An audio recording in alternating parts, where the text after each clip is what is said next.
And there are two types of speakers. The speakers we get are speakers which are going to talk about the future of innovation management and what's the latest and newest things on innovation management of innovation for corporations, companies, and methodologies and innovation 4.0 and many other topics. What's next in innovation management? We talk about trends. What are the most important trends that are facing our society? And so people will come in and speak about the 4.0, Internet of Things, AI, cryptocurrency, and other topics. That's the second vertical of speakers that we get. And the third speakers we get are the ones who tell us about country level innovation, what's going on in countries. And here we want to learn about what's happening in Morocco, what's happening in Japan, what's happening in Brazil and other countries. Today's speaker is going to tell us about Brazil. So I want to make sure when you guys tune into the GIMI Think Tank and our broad stream, three types of speakers come. One is about innovation management and the future of innovation management, how to be better at taking ideas to commercialization at the organizational level. Number two is about trends. What are the things that are going to impact our society, our organizations, our companies? So we should be prepared for what's next and what else. And the third one is what's going on in other countries so we can learn from each other. That's the whole purpose of this think tank. The whole purpose is to exchange ideas and from there increase collaboration and speed up innovation in your own specific entities wherever you are. Our speaker today is Carlos Arruda. He's a professor. He was at the Fundação Dom Cabral, the exec ed professor and the innovation expert and guru of Brazil. He has brought together all the innovation directors of most of the Fortune 500 companies and Brazilian mega companies and run sessions with them, teaching them what is innovation, how to build innovation strategy, how to build capacity at scale. His fingers, his ideas have touched across the whole country. And today we have the pleasure of having him join us and talk about what is going on in Brazil. His background is even richer than what I've described. I'll give him a chance to say a few more things about himself. Carlos and I are very good friends. We've been colleagues for many, many years. And we work side by side, trying to drive innovation across the globe. And he's been a wonderful colleague, a fantastic person to work with. And every one of you should make sure you get to know a little bit about him and see how we can connect with him into the future. Thank you, Carlos. Welcome. No, thank you, Itendo. Thank you very much for the invitation, for the possibility to have this dialogue. I really love this environment because it's very global. And sometimes when we are in a country like Brazil, in the southern hemisphere, in a large country, I tend to say that we miss the world because Brazil tends to be the world on its own. But the world is much larger than Brazil. Then what I brought to share with you is a little bit about Brazil, innovation in Brazil from a macro perspective. There will be some data, but I want to tell some stories, some cases that we've been working with, companies like Embrapa, Embraer, which are leading organizations in innovation in Brazil. I'll share different industries, different experience.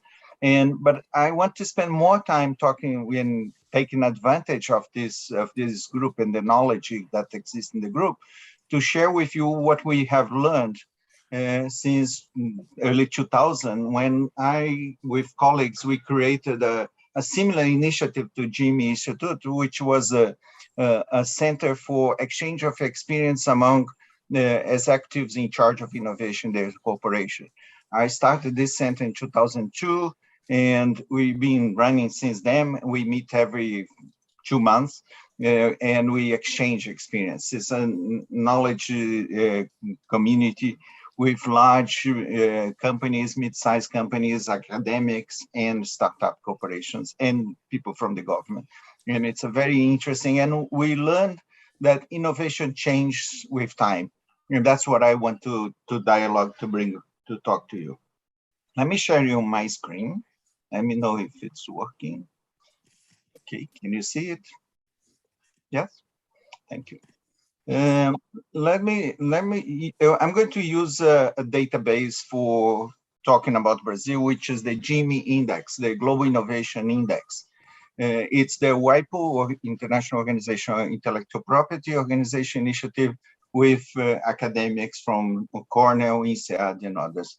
And they rank a large number of countries, 132 countries based on the innovation profile. And they use an interesting concept, which is inputs and outputs of innovation. Inputs is the effort to be innovative, is the human capacity, the legislation, the existing technology, and so on. And the innovation output is the delivery of the innovation, is the value added in exports, is the sales of knowledge, the number of patents, and so on. Then, as you can see, Brazil is number 57 in the last year, in 2021, among the 132 countries, which was a huge advance from 2 years ago, in 2019, which Brazil was number 66. And Brazil is the 7th or 8th largest economy in the world. That means there is a huge gap between the size of the economy, the potential of the economy, and its innovation capacity. Then to produce this report, the team of the Global Innovation Index use different data sources, including data that we provide from Brazil on opinions of decision makers. We are in Brazil in charge of the World Economic Forum Global Competitiveness Report, which is based on hard data and soft data, data from global sources, national sources, as well as opinion from executives. Then this report uses similar database. Then what it says about Brazil? It uses those pillars to analyze. They use institution, human capital, infrastructure, market sophistication, business sophistication, knowledge, and creative output. And Brazil, as you can see, is below average and below even Latin American countries. In some occasions, Brazil is the same or a little bit above, but below. Then Brazil is not in a very good position when we look the country from this macro perspective. I collected from the report a list of strengths and weakness, and I want to give you some more elaborate detail on that. If we look on the weakness aspect, let's take number 214222, which is the human aspects, the dimension of human. And many years ago, we did a study in partnership with American University and a Chilean university about what drives competitiveness in a country. And we realized that innovation was the key strategy. A country that focuses on innovation creates conditions to increase its competitiveness capacity. And the basis for innovation is the human aspect. Do we have people qualified to promote innovation in the country as a researchers, as an entrepreneur, as a startup? Do we have this human quality? And on the human aspect, which we measure on the education aspect, is where Brazil has the most weak aspects. Then Brazil, in terms of basic education, we here use the PISA scale as a reference, is number 68. Remember, Brazil is 57 in the overall ranking and ranks 58 in the PISA. Brazil is top 3, or actually bottom 3 in the PISA in most exams. That means our 15 years old in the intermediate or basic education are not with the same proficiency and knowledge that is required compared to other countries. The other dimension that shows here, the graduates in science and engineering, that's the STEAM variable, in the percentage of undergraduate students doing engineering, math, statistics, and similar subjects. Brazil is number 83. Just to give you the number, is about 14% of undergraduates in Brazil are related to the STEAM area, including science, information technology. To give you the top rankings, countries like Korea or others, they are about 60%, 55 to 6%. China is about 56% of undergraduate students are in the STEAM. Brazil is about 15. That means it's not a value. That's not a question of quality. That's a question of value in the society. This Brazilian society do not value that the young students go to science, technology, engineering. That will impact, of course, the innovation capacity of our country. There's a knowledge of that in Brazil. Many people talk. There is a movement towards promoting science and technology in basic education in Brazil for more kids to apply, but still a huge gap.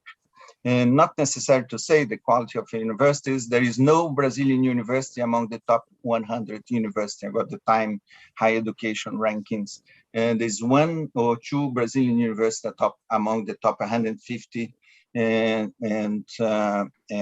But that's too little for a country that has the ambition to be top 10 in the world. And then human aspect is a crucial element.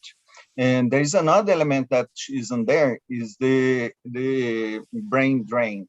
And we are talking with people from Canada or from other countries like European countries. Portugal, Wilson is in Portugal now. And Brazil is losing a large proportion of the best students to other countries, especially on the digital aspects, digital knowledge. And the world is in need for highly qualified people on these subjects, Brazil as well, but Brazil is suffering from this issue to brain drain, related to several aspects, salary level, future opportunities, safety, and so on, critical elements that impact that. Then the human aspect is the critical element. And what companies do? What are the most innovative companies doing to fulfill this gap? They are building universities.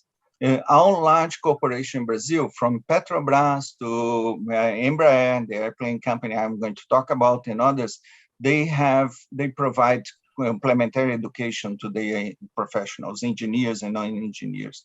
Then it's strange to know, if I talk to someone from the US or from Canada or from other countries, from France, makes no sense a company to invest in education, but it does in a country like Brazil. Then another aspect is regulation. In the past, we used to use the Doing Business report, and Brazil is not well ranked in this report. The report doesn't exist anymore, but here the number 131, easy of starting a business, is Brazil is ranking 106 in the 132 countries. That means if a startup or if an entrepreneur wants to start a business, it spends about 100 days just to have all the clearance to start the business, and it costs a significant amount of money just to do that. Then to start a business in Brazil, to find good professionals is an issue. Then there's the element of finance, but let's look at the strengths. That's the negative side, but let's look at the positive side. Brazil, strangely enough, here is ranked in number 11, but in other rankings, number 6 or 7 in percentage of GDP in education. What's going on? About 60.5% of Brazilian GDP is invested in education, but that's not for the basic education. Most of these resources go to higher education, to universities. Then it's revert pyramids.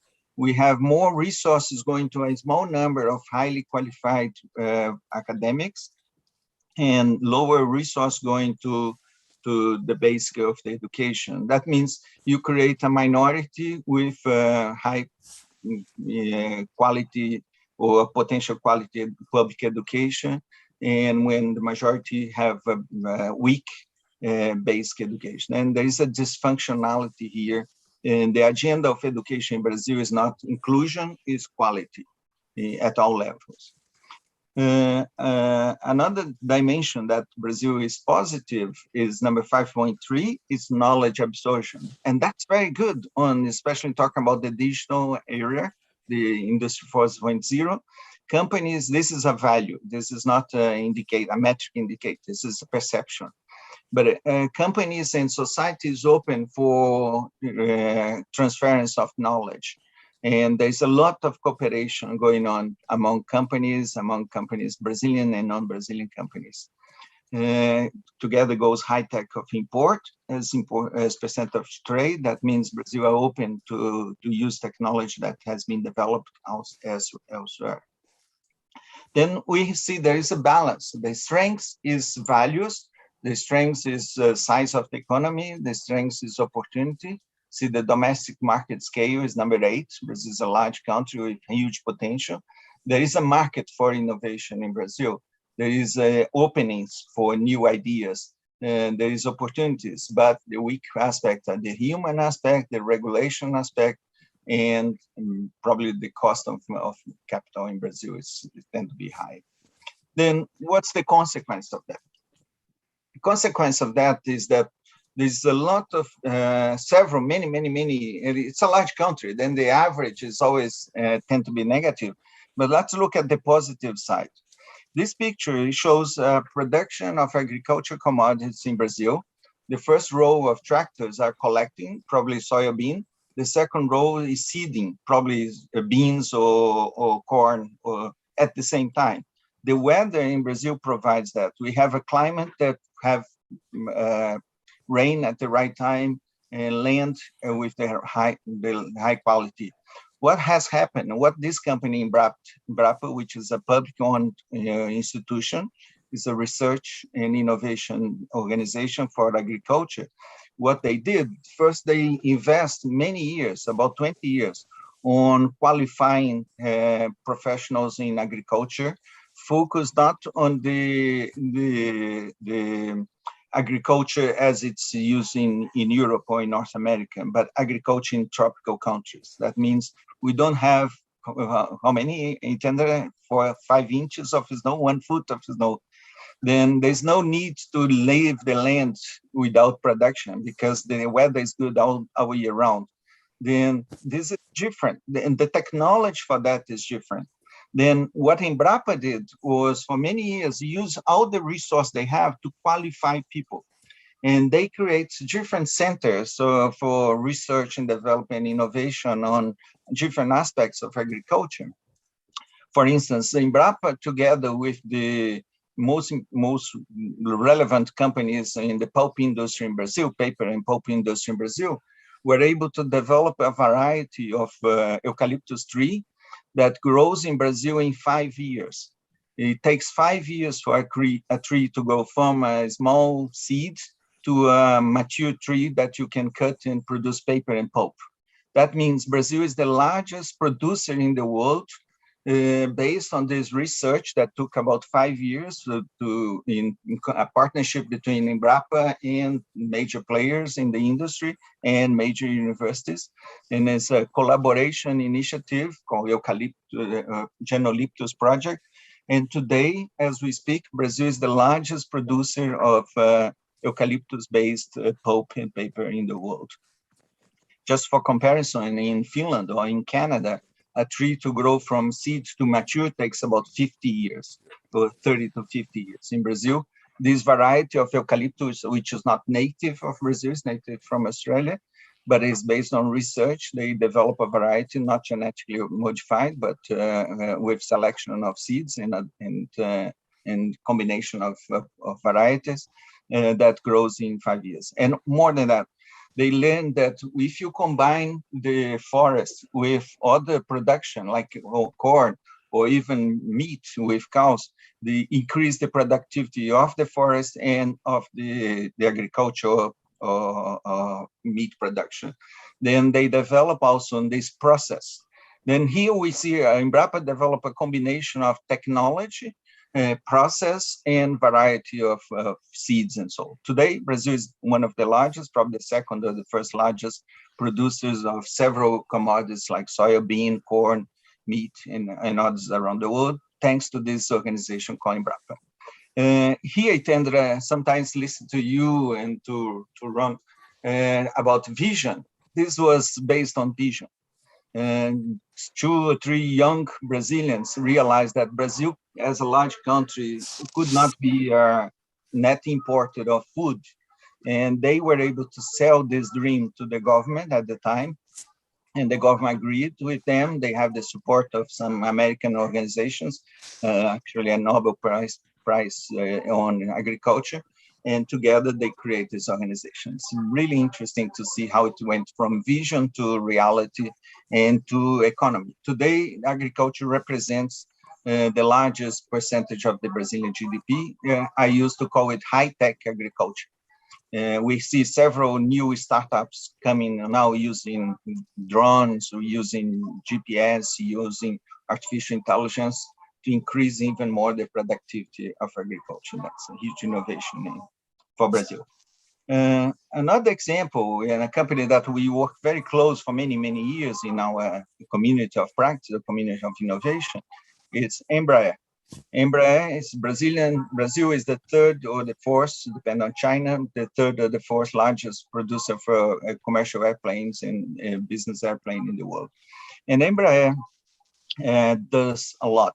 But what Embraer learned to do, and that's again an interesting aspect of innovation, the weak point of Brazil is human capital. But there's huge knowledge about the aerospace industry in the world. Then what Embraer developed was an innovation model based on collaboration. They call it worldwide risk partners.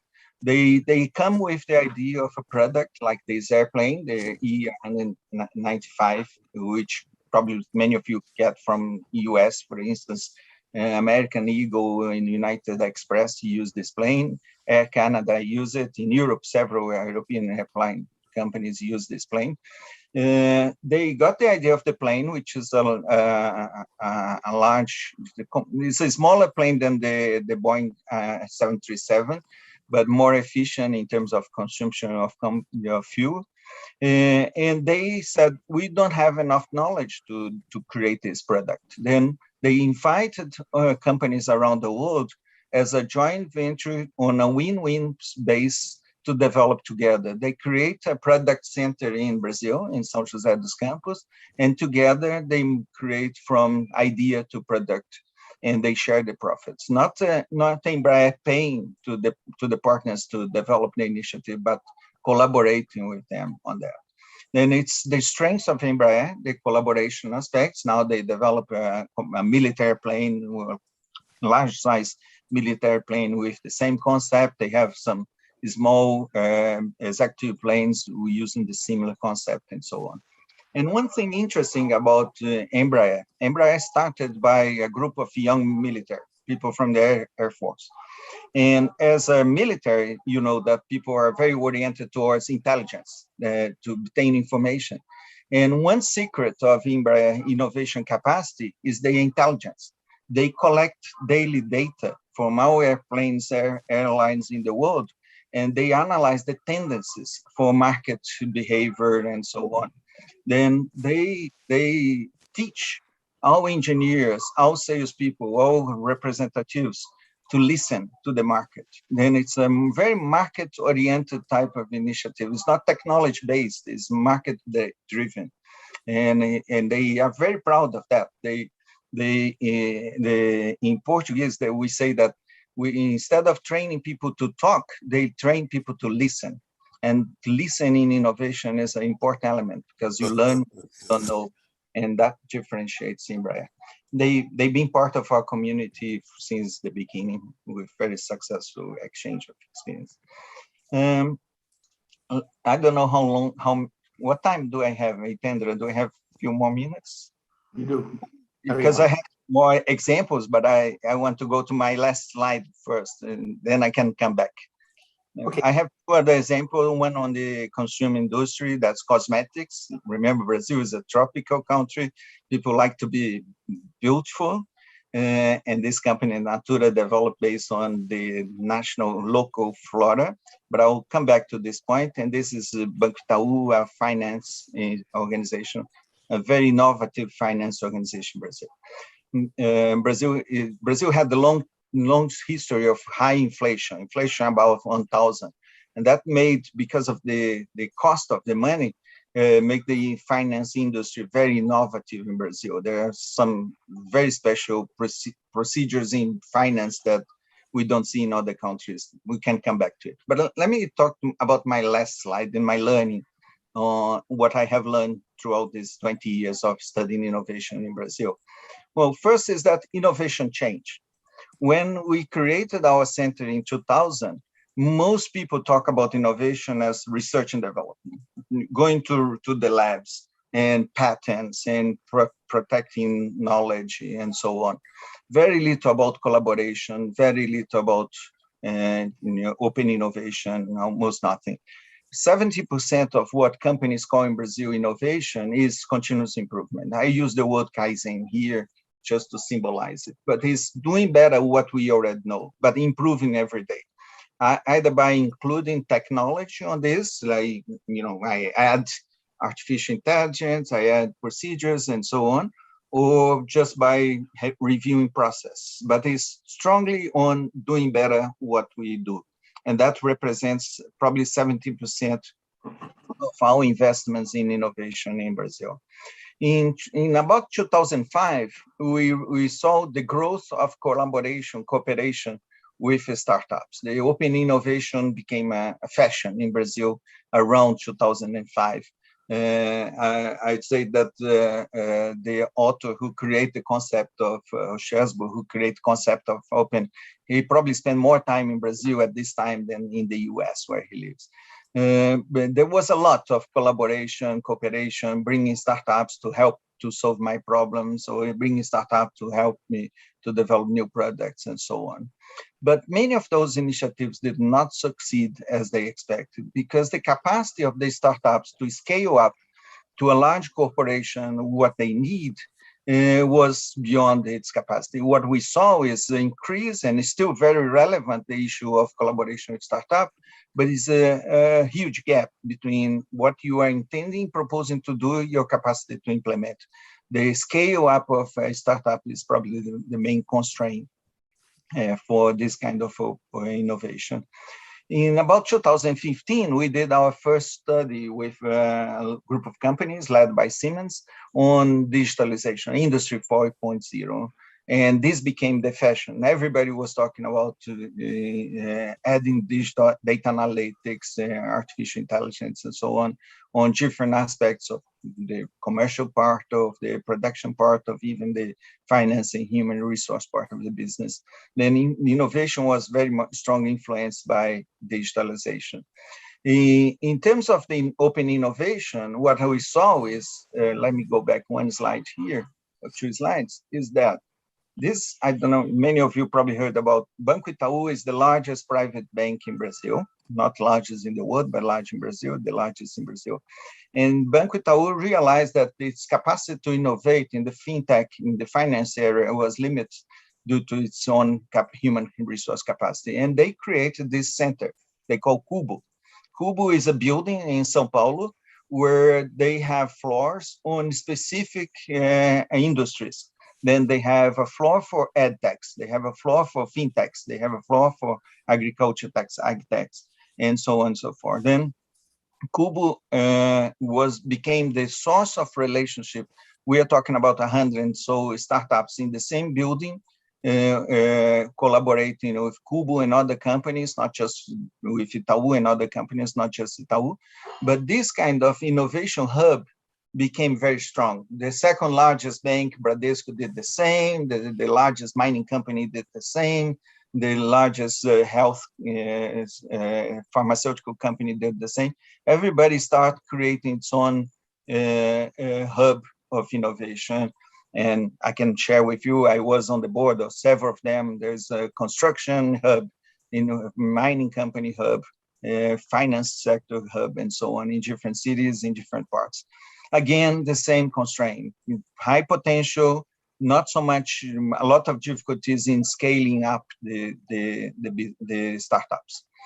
In about 2020, maybe 2019, 18, the word corporate venture became a fashion. We did a study on corporate venture in Brazil in 2007, 8, was not very much known. Few companies have this practice.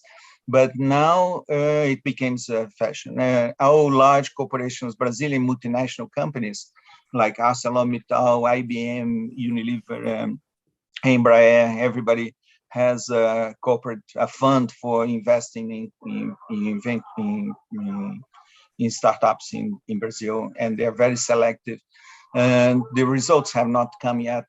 There are some innovation coming out of this effort, but not as much as many people predict. Then something new happened. very few innovation, very few companies talked about innovation as new business development, new corporate business, new business development.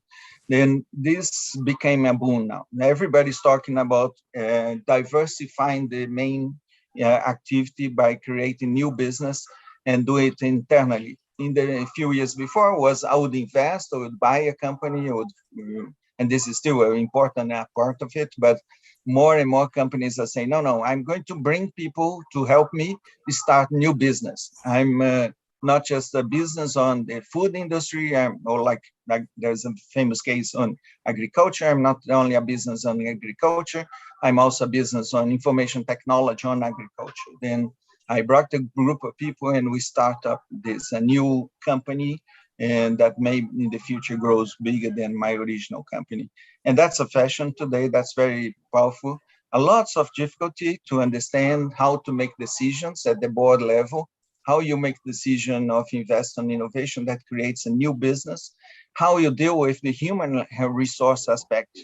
Is a partner in a new business development a partner or employee of the original company? How you separate that, how you move from being an employee of the company to be a partner of the company. But it is a growing aspect of the innovation in Brazil. It's a new trend. The latest, and I'm very pleased to talk about that because today I'm publishing a new book on ESG and innovation. We call Innovation the Engine of ESG. And that's going to drive innovation to a different dimension in Brazil. Many people talking about innovation on the environmental aspect. This company, one of the cases we did was with this company called Suzano. Suzano was one of the partners of Embrapa when they created the pulp project in the past. Now Suzano is a carbon positive company, and they are selling carbon. They sell paper and pulp, but I'm sure in the near future, the most incomes from Suzano will come from selling carbon credit, because they're very positive. They have these huge plantations, forests of eucalyptus tree, and they generate positive. Then it's a new industry, it's a new reality. And in Brazil is in the position to move very fast on that. And many companies are doing that. They are not talking about innovation product, they're not talking about innovation process, they're talking about innovation in carbon. They're talking about innovation in not just CO2, but others like methane and so on. Another innovation that we see growing in Brazil is the social aspect. This is the race diversity and gender diversity. And this picture below here is a picture of a product of a bank. Brazilian Developed Bank realized that a good proportion of entrepreneurs are women, and there was no credit oriented towards small companies owned by women. And this bank decided to create the first credit dedicated to women entrepreneurs, and was a huge success. During the pandemic, they were very successful in offering credit. It's a new product, a new line of product. Now we see a banks dedicated to women. Now there's in Brazil a bank dedicated to the gay community, and there's a bank dedicated to the Black community. In Brazil is 60% of the population is either Black or from Black families, but very few in terms of opportunities. Then this is a human resource new practice. Innovation in human resource is a trainee program for Black young professionals. And there's another issue that's huge, and it's huge growing in Brazil, is reforestation projects. In Brazil, everybody reads about burning the Amazon, so but there's a huge, several initiatives of organizations create funds for reforestation and creating new business and new business opportunities related to that. This is it's called Black Jaguar Foundation. They are in a project to reforest 2,500 kilometers from central Brazil to the north of Brazil. That goes by a river, which is a biodiversity initiative. And it's led by companies. And why a company do that? Why? First, to compensate the CO2 emission to be net zero. Second is to create value to the market. And would you buy a product from a company that creates impact on the environment or that preserve the environment, not just the CO2, but also the biodiversity of a forest? Then that's in many words, not short words, in several words, what's going on in Brazil. It's an evolving process of innovation, becoming more complex, more sophisticated, more collaborative, more diverse from the main focus. The focus not to produce paper and pulp, is not to produce airplanes, not to produce cosmetics, but to have social and environmental impact as well as we do that. This is great. Why don't we, first of all, Carlos, this is a great presentation for us because we saw a broad perspective of what Brazil is, where Brazil is going, what were the challenges, issues, why it's maybe falling behind in some cases, the brain drain and other things. I've got a high-level question. I mean, as you told us what the future of innovation is, HR innovation, inclusiveness is a big issue now. That's a trend in the United States for sure, in Brazil also. All those things are very important, right? I'm going to just ask a more provocative question. What is the impact of the fact that Brazil has still not become an English-speaking country? And as a result of that, how much of Brazil is excluded from the global knowledge from Europe, the United States, Canada, South Africa, Australia, where something like 60% of all the content of the world is created in English. And 5%, which is number 2, is in Russian or German. And then everybody does the rest of the world.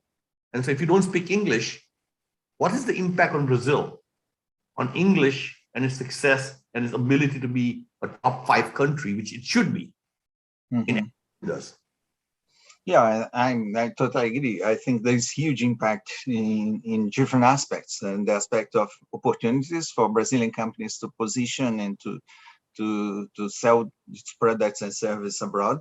What we see is that there are several Brazilian multinational companies growing in different parts of the world, but you see them more often in Latin America or in Portugal, as where Wilson is, and later going to US and Canada, and from there to other parts of the world. I think there's an issue there. I think it's changing. I'll give you a statistical or anecdotal example. I'm still in charge at the FDC at Don Cabral of our most advanced program for senior executives. And about 10 years ago, when I got involved with this program, about 50% of the participants needed simultaneous translation. This number has declined in 10 years to about 15%. Then we see more people fluent in more interaction with the world, but it's still an issue. Brazil is a Portuguese-speaking country. So if you come to Brazil, you probably face situations where people will not understand you, and they'll be very nice, try to make you communicate, but English is going to be a constraint. I think the schools are overcoming that. The younger generation will be more fluent, and that will benefit the whole country. So Carlos, in terms of both the younger generation, this is Ron Jonesh, and the generation of emerging leaders, so particularly in reference to what GIMI is doing with Sebrae to train 10,000 emerging leaders in Brazil, what GIMI is doing in Canada with GIMI for Kids. What long-term, I mean, having you and I and others have worked on collaboration and partnering as the way to win, and teams and high-performing teams for years, and we seem to be a little bit like Sisyphus pushing a rock uphill. Everybody who comes out of business school basically is told never agree to manage something you can't control. And partnerships and collaboration are difficult to control, at least individually. And so a lot of people shy away from them. They don't know how to manage them. And from early on in school, we celebrate heroes. We don't celebrate teams. We celebrate Tom Brady. We don't celebrate this football team. And so I think that we're kind of the educational process, the leadership development process is geared to celebrating an Elon Musk, not the team he puts together. And I think that I'm worried about that long term in terms of creating a kind of strong counterforce to collaboration and partnering. I mean, it was a joke. I used to get the collaboration and partnering award, as Satendra remembers, all the time at Arthur D. Little. And it was a joke. People laughed at me. You know, that's not winning. Partnering is not the way to win. You got to do it yourself. You got to compete internally. You got to beat up on everybody else. And I'm just worried at 76 years old, I'm worried about how we change this even beyond my lifetime so that we become, I do believe the future has got to be collaboration. I believe that in terms of the pace of change, the scale of change, and everything else. But I'm discouraged by some of the trends going on in this world. What do you think we as GIMI can do, or that other people can do to shift this trend? Ron, let me answer you with, let me give you two answers, because I when you start talking, I thought, oh, Ron is going to a direction that I fully agree. And then when you move, well, first is English and Brazilian, with programs like we are doing with Sebrae. Brazilians are very open to international and knowledge and opening to and value that positively, but Brazilians don't see the world. Brazil is big enough. Like when we talk with a small, mid-sized company in Brazil, the local market is good enough. It's more than enough. Then there's a value in the Brazilian society that Brazil is a big country and it's enough for Brazil. Then that's a value in the society. And that can be, in my opinion, a constraint. And when we teach to entrepreneurs in startup, that's something we always talk about. Think about the world. Brazil is big, but the world is much bigger than Brazil. But Brazilians tend to value Brazil as the world for many people. That's one point in negative. But positively, perhaps different from the North American culture, the Brazilian society is very oriented towards collaboration. And there's an actual example of that. When Embraer developed this worldwide risk partner, it started doing collaboration with Airbus and suppliers of Airbus, because we didn't have the knowledge that was required to build the planes that Embraer dreamed about producing and creating. Then they went to especially to France and then later to Germans and Spanish, and start building these connections, this partnership. And later it moved to the US, Japan, and other parts of the world. Then the worldwide risk partner was something that was not created overnight, it evolved. Later, Boeing decided to do something similar, and it was a total failure. Because Boeing said, no, I know everything. You are my suppliers, but I know what you have to do. Embraer goes there and say, without you, I don't know. With you, I know. Without you. Then there is a cultural element.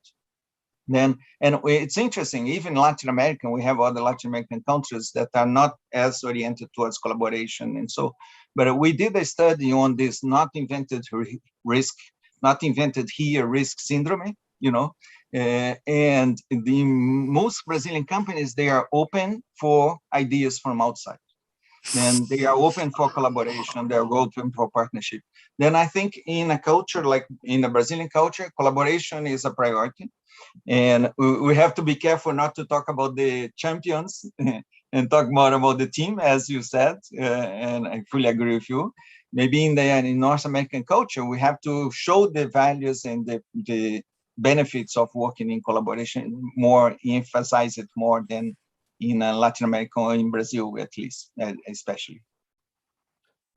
That's great, Carlos. Ron, great question. Innovation is certainly feels, we've been talking about this for a long, long time, and we've been pushing it forward. But I do believe today the word innovation is in every business school, every student's, every CEO's language now. It's no longer what's innovation, it's now is they accept it, but now they're trying to practice it, and the practice of making it real is much harder. But at least we got the what in minds of all the leaders out there. I would like to open this floor up for people on the panel who are also listening in. If they got any questions, just put your hand up, let us know if you got a question.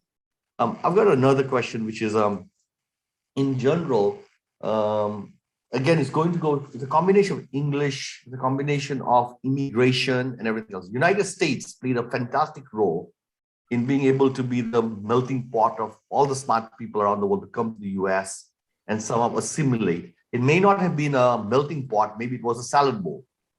But it was certainly a place where everybody from all over the world came, from China, India, from Europe, from Africa. They did that. And again, English played a big role in that, was one part of it. But also immigration policies played a role on that. Say it was kind of relatively easy to make that happen.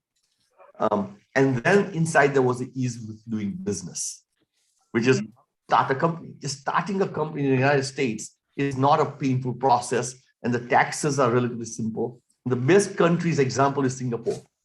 In Singapore, you can start a company in less than 42 minutes. On the internet, you fill these things out and it tells you your taxes will be 15% at the end of the year. And that's it. And everything is simple. You know the ownership, you know everything. And then to start a business is easy. And then in the United States, to close a business is easy. There is no obligation. You just say, that's it. We don't have money to pay you. Bye-bye. Sorry. And it's rude. It's hard. But it certainly frees up entrepreneurs to move on to the next thing. Keep on working on a bad business because you can't afford to shut down. These policies are all part of when people make choices where to go become innovative, where to put the best ideas together. Again, Brazil is supposed to be a United States. It's a big continent country. It's got immigrant population. It's got an ability to get super wealthy because of the unlimited lands and the unlimited opportunity with a very small population. It's not like India and China populating to that level. So what are the things Brazil is doing? Saying, come to Brazil. This is a great place to live, great place to do things. And therefore, entrepreneurs will flock there instead of going to Lithuania or to Dubai or to Singapore and to other countries and saying, Brazil, the beaches, the people, you guys are fantastic. Great country, great people. But now, a little shift of something can transform Brazil into a magnet for talent, magnet for people who want to live on that. What are your thoughts on that to increase Brazilian competitiveness, ultimately through immigration and through helping it make it so easy? I have a business in Brazil. It was a pain to start. It was a pain to sell. It was a pain in terms of how much taxes we had to end up paying to do this. And half the money was left in the country for things that were not really important, in my opinion, but got left behind. So it's not as attractive. My next investment may not be Brazil because of that. Yeah. Well, in terms of regulations, as you have said, Brazil is a very complex country. There's a saying in Brazil that you cannot be an amateur in Brazil, otherwise you're going to lose a lot. And just to tell a joke, I have probably 5 or 6 companies under my name. I never close them because it's impossible. This word doesn't exist. To shut a business, you stop the business, but you don't close it because it probably takes 10 years or more. I don't know. I never tried. And that's a reality. Then the regulations are complex in out of fashion. They are old regulations. They are based on a diversity. Each city has its own rules. Each state has its own tax rules, and so it's very complex. I'm pleased to say that the government is aware of that. The present government is doing many wrong things, but one thing that they are doing right, they are trying to simplify these procedures. They are really committed to that, and they did a lot. It's still very complex, relatively speaking. And like the labor law in Brazil is very old-fashioned. It's from 1940s, and so take no consideration of everything that's happening in the world in the last 10 years, not say more. Like the gig economy doesn't exist in Brazil. Then you have the legislation is very fragile. If you recruit people on a pay-by-pay basis, you have to be very careful. Then this is going to improve, but it's going to take time. The whole economic model of Brazil was to generate jobs locally, not to attract investment to generate jobs in the country. Then to import workers, like to attract brains or workers, is against the values in our policies in Brazil. Then I don't see Brazil opening. What happens in Brazil is the Brazilians who are abroad, when the economy increases, many of them come back to Brazil. The economy decreases, they go back to Portugal, Canada, in the United States, and so Wilson. yeah, Wilson, and even multinationals. I have a Brazilian friend who was at IBM. When the economy was good, he came to Brazil. Now he's back in the US, and so working for IBM. That's a real. Brazilians love Brazil, but they come and go, and because the huge element is the uncertainty of the economy. It's a very uncertain economy. It's created a lot of stress for you to predict your future. And we had a discussion about future last week. And Brazil is a very tough country to predict because it's very unstable economically, politically, and so on. And then I don't see any movement of Brazil being a center to attract investors, entrepreneurs. On the opposite, what I see and will happen in the next few years is more Brazilians at the end of the COVID pandemic, more Brazilians will move abroad and being attracted by countries, even small countries like Estonia. Estonia is recruiting people in Brazil, and highly qualified people in Brazil, and that's a difficult reality. Carlos, my experience of Brazil is highly talented people, incredibly strong work ethic, very collaborative people in terms of how they work in teams, they build teams quickly and all that. And there's all the positives for being entrepreneurial and innovative is there. And also the fact that the country has been a roller coaster for so long, people are entrepreneurial because you have to adjust all the time to the changing conditions. So the people are able to change quickly and are very adaptive. And so the elements, the cultural elements exist for being great entrepreneurs, innovators, and everything in Brazil. And then we saw examples of mega companies like Natura, which is entrepreneurs who built a company which went global. Embraer, the one you said, that went global. And Braskem went global. And so there's a lot of companies in Brazil which are playing at the global level and doing really well and everything else. I think the DNA is there. There's a endemic, a systemic issue of opening, shutting businesses kind of situation. Language might be a little bit of an issue sometimes, but even there, as you said, educated people or professional people are speaking English. And so I think the potential is fantastic in Brazil in terms of what it can do. A few changes here and there could tweak everything. Let's listen to Indonesia, which struggles in the same way as Brazil does, where the Indonesians love their country. They are very internal looking. They do not import a lot of talent. And yet it's the fourth most populous country in the world. Cristando, you're on mute. Yes, Thank you, Indra, for the introduction. It's a very good bet. Indonesia is very much similar to Brazil. So thank you, Carlos, for sharing. We are in the tropics.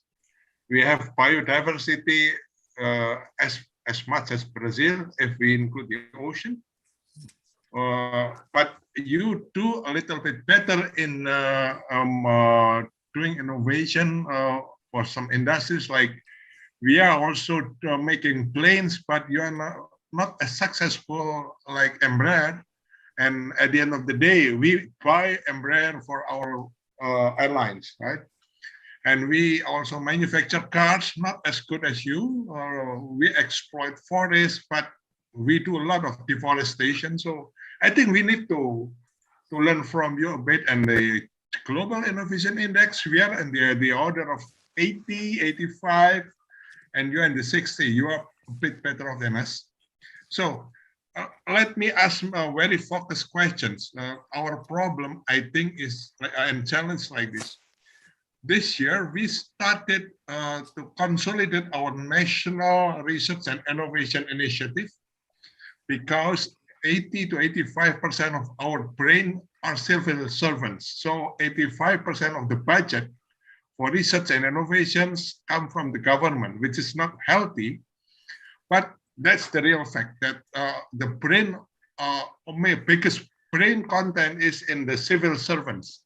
So during this transition, we have a lot of conflict. So I'd like to learn how do you manage the brain, the professors, the researchers, the scientists in the research centers of the government so that they can collaborate, because culturally we are collaborative, but when it comes to intellectuals, for so long we have been working on separate budgets. So we don't collaborate enough in the innovation space and research. So any suggestion, please? Thank you. Thank you. Yeah, one weak aspect of Brazil is the triple helix, collaboration between university, academics, and companies.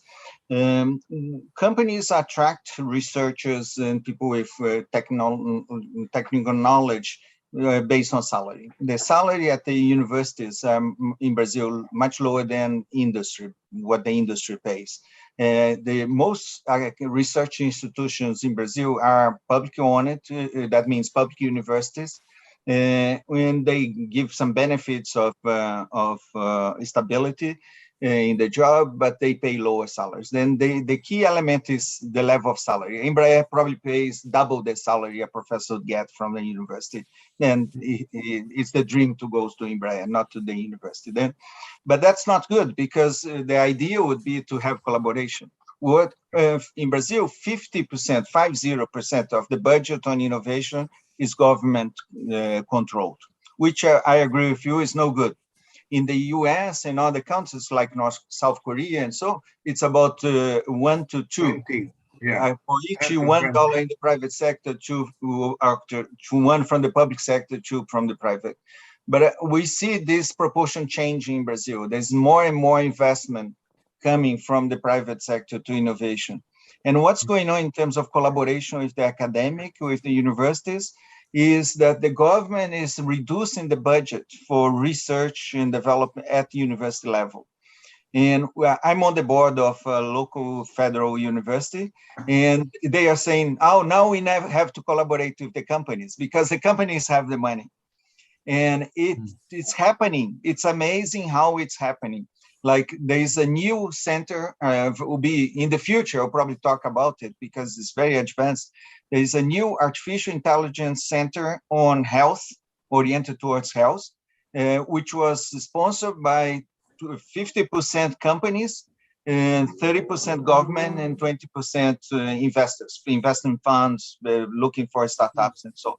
Then the majority is from private sector. Then the artificial intelligence for health, which is a very important topic today, in the future will be like Embrapa is today or Embraer is today, and they will do a lot. And that will be that's a collaboration. It's a public sector, private sector, universities collaborating. Then I think that if the government is too generous on the budget, it reduces the pressure on the private sector to participate. And that's what has happened in Brazil, and I think it's changing. The constraints of the government or the conditions, then there's a relatively new institution in Brazil to finance research and development, and they're very strong on their policies, saying, I will not give more money than the private sector. I'll give you money if you need, but you have to add 1-to-1, at least 1-to-1 for research. And then there's a change in the policy, increasing the pressure on the academic world, increasing the pressure on the business world. Sorry, if I may ask a bit upon on the government side, is there any other government policies that actually help to promote the private sectors to invest on R&D? Because we in Indonesia, we try to introduce a fiscal policy to give incentive, tax incentive and things like that, but it doesn't seem to work. Yeah, there is something called Lei do Bem in Brazil, where the companies that spend money on research and develop, they can reduce the tax they pay to the federal government, which is very relevant. Many companies take advantage of that, and companies are benefit from that. It's not a large proportion of the tax, but it's relevant enough to cover the cost of research and development. I can share with you afterwards if you want some materials. So Carlos Yes, and Cristanto, Carlos and Cristanto in the US and in Europe, they did some major studies on kind of fiscal incentives for collaboration and R&D. And they found that most of the R&D tax credits are gamed. In other words, businesses just figure out how to take advantage of them without actually spending any more on R&D.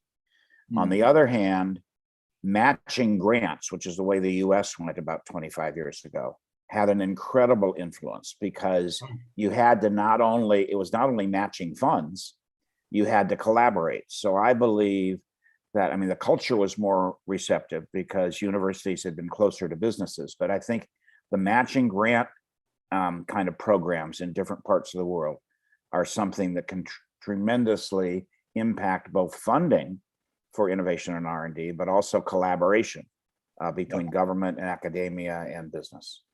Yeah, I agree Thank you. with you. Yeah, That's what good the new, sorry, that's what the new institution in Brapi is doing, is matching funds, which. Okay, Erila, you had a question. Yes, thank you, Carlos. Really great presentation. I would like to add a question, basically based on some of the information that you shared, but also Hitendra. So the first question is about brain drain. What we see here in Europe is that we are suffering a lot from brain drain, and this is one of the factors that is contributing a lot in the or slowing down the development of the countries. And this is happening all the way in Eastern Europe, but also Italy. Greece is suffering a lot. Beside only Germany, I would say, and some Scandinavian countries, all Europe is affected by this phenomenon. Is brain drain an issue in Brazil, and how is this affecting the development of the country? This is one. And the second thing, HT mentioned, right, and listed some of the qualities that make Brazilian leaders and entrepreneurs, right? But I was wondering, do Brazilians miss some qualities that make them innovators? Because in my understanding, basically innovators are people who are optimistic, who are excited, who are open-minded. And you said some things in your presentation, and sometimes they think Brazil is their world, right? So I'm just wondering, do they miss some qualities or soft skills? They are basically somehow preventing them on being, they might be entrepreneurs, but not as innovators as it is expected, right? To further the development of the country in this sector. Okay, Erila, please correct me if I understood well, because I couldn't hear you well. But the first question about brain drain, see what's happening now with the last 2 years, where you are working from home, you are based wherever you are, and you work in a company maybe next to you or far from you. The proportion of Brazilians moving abroad is not high, but they are the talents. They are the most well-qualified people. Before 2019, they would just move. Like I was in a plane to Canada one day, and I was sitting next to 3 guys, and they were so, oh, we were from the best university in Brazil, one of the best, Unicamp, and we got an invitation from the Quebec government to move to Quebec. I said, to do what? He said, I don't know. We just graduated from Unicamp, and we got this residential and invitation. They paid for the plane, and they invited us, and they are just going. That means the most talent, these are the minority of people who are qualified in the best universities, are being attracted to go to Canada, to Portugal, to Estonia, to the US, and so. That's a reality. Now, and what is the negative aspects? Brazilians are very family-oriented, and so now they don't need to move. I have several people that I know, young people, who are working in the US, working in San Francisco, but living in Brazil, and being paid in US dollars. And of course, it's a temporary situation, but it shows that you can have new trends. And what I will probably see is that the younger and best qualified Brazilians are going to have more opportunities to go abroad and to benefit from this integration in the world. As I mentioned to Hitendra, the opposite is not happening. There is no attraction of not even from other cultures back to Brazil. Well, just to comment on that and building on Hitendra's question about English language, it seems to me countries that have been very successful have stayed connected to their diaspora of, in this case, Brazilians who are spread around the world, and they become part of international teams driving things. And I highly recommend, one of the best books I've read recently, that this wasn't the purpose of the book, but Code Breakers, which is about the woman who won the Nobel Prize for COVID, essentially for gene splicing. Her team was quintessentially international. They all communicated in English, but they were all over the world. Management headache, and she won against everybody else who was trying to play it close to the vest with their own university and their own country. And I think it's a lesson in the power of teams and collaboration, and in the new world, post-COVID, of everybody being comfortable with Zoom, as long as we can converse in either one language or with simultaneous translation or whatever, to keep people connected with their home countries and keep people connected internationally. So I'm optimistic that there's a path forward. Yeah. So if I can comment also, if you don't mind, I think as we think about how to make innovation real anywhere, there are things like common language. So English certainly brings us together. There's something about collaboration, right? And teaming, certainly very important. And there's something about, the science and technology to support some of those things, to come up with something which is unique or different, to make that. My question for you is this: how much of a common language or framework can be created around innovation in Brazil? And what could be GIMI's role? Because GIMI is trying to create a global language around innovation, saying, hey, look, it's about trends, it's about seeing the future, it's about identifying big opportunity areas, finding concepts to drive forward, and here's how you manage it, and here's the words we want to use, which are common language, like in marketing, segment, target, positioning, 4 Ps, price, promotion, placement, or in strategy, where to play, how to win. Those languages, if we make them standard across the country, we can accelerate communication between two different people because we're using the same frameworks and the same concepts, and we create that. So just as English has created a movement of ideas freely, GIMI is trying to create a language called innovation that standardizes so people can communicate effectively on that. What can GIMI do? What can you do? What are your thoughts on accelerating innovation across the country while the government works on English, while the government works on immigration, while the government works on maybe making it easier for companies to start and close and other things? What do you think, and how do you think we can create a common language around innovation and accelerate it just the same way marketing accelerated, the same way strategy accelerated across all these organizations? How do we create a common language, common framework? Does GIMI have a role to play? Difficult question. I want just to make a comment on the second part of Edila's comment before, is that Brazil is becoming an incubator of startups. It's not at the level of Israel, but the latest number today, as we speak, there are about 25,000 companies recognized as startups. That means innovation-driven business that are being created and evolved, 25,000. Last year, 2021, which is a pandemic year, there were equivalent of $9 billion US in investment on startups in Brazil. It's a huge number. It's huge. Then it's in the startup community, Itendra, innovation is part of the culture.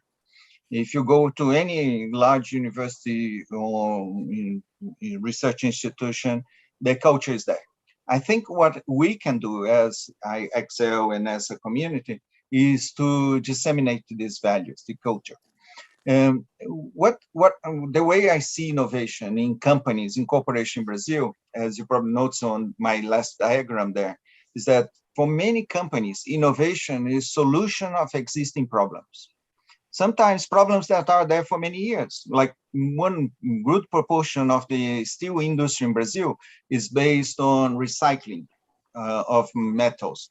And on recycling of metals, you need to add carbon on the production process.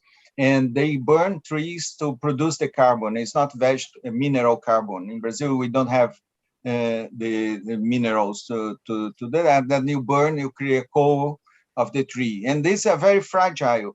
For 30 years, there was a 30% loss on the movement of coals from the forest to the steel site.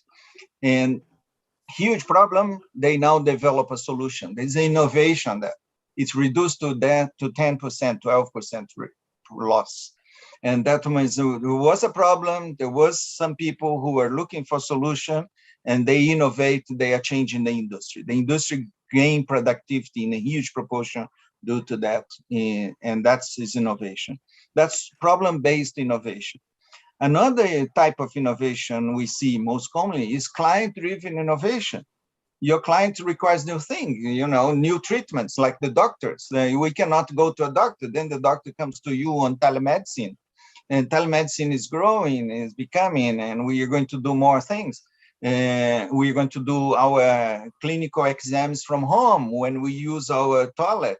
It collects products there and measure your cholesterol or your glucose or then it's an innovation. Your toilet becomes your health center more than anything, more as well as other things, as your health environment. And so then it's innovation, it's client-driven innovation.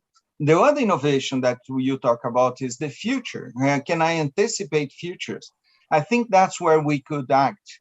Brazilians don't think about the future because of the uncertainty of the economy, of the stability. And so then the academics and the entrepreneurs are highly innovative. They're growing from Brazil to the world.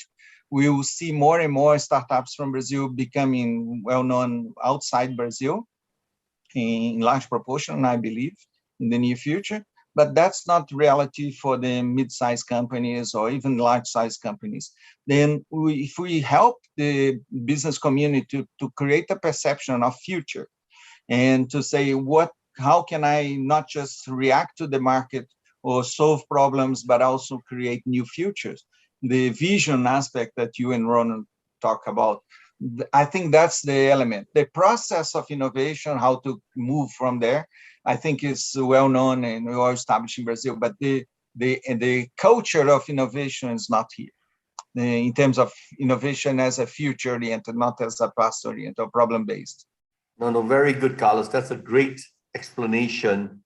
And just the language sometimes we use in GIMI is there's a fast follower culture, and then there's a pathfinder culture. And the fast follower culture benchmarks, replicates. Sometimes you can benchmark and overtake. That's what Samsung did. Samsung was benchmarking and overtaking, but this fast follower strategy, and even at Natura, for example, in the 2000s, they would send teams out to Europe and the US to the supermarkets to see what was being sold by L'Oreal and other people, and brought them back. And they would replicate, saying what are the best of the best from other places and reproduce it. But over time, some of these companies started saying, we are beginning to overtake the leaders. Now what do? We can't follow somebody, we need to overtake, we're overtaking them. It's not about fixing past problems and existing problems, it's identifying new problems and all that. So I think that space is completely empty to some extent. But there's a tendency for leaders to say that's ambiguous, even more ambiguous, more uncertain, more difficult. So they retract back to the easy things. And we should think about how to do that in Brazil for sure. And that could be a game changer for us to think about. The second one, I just want to, because I'm trying to wrap this meeting up now, Carlos, is I want to make sure, even as I talk a little pessimistic about English and government and everything, I want to support what Carlos has said. Brazil is a nation of entrepreneurs. About 25 years ago, I went to Florianopolis and they were building accelerators, incubators, and they were kind of empty. They were just empty. And anybody who had a business idea or something would have space and you could get some money to get started. And at that time, I was thinking, what a waste of money, because this is not going to happen. But Brazil stayed the path over the 20 years and 25 years, and companies came slowly, many failed, some succeeded. And at the end of the day, Florianopolis has got a very healthy, vibrant ecosystem of at least about 50, 100 to $500 million companies which emerged from that incubator. And so you have to stay the path on this journey where you create role models and stories in the same thing. For me, it's the same story, Carlos. I started a company in 1996 in Brazil, in Santa Catarina.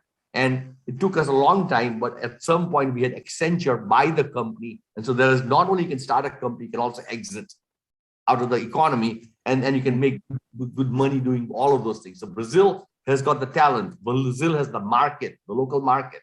Brazil has got the industries. Every industry you can imagine, some Brazilian has tried to replicate it in Brazil. Whether it's an airline, it's a bus, Marco Polo, it doesn't matter. Brazil has got similar industries as what every country has got.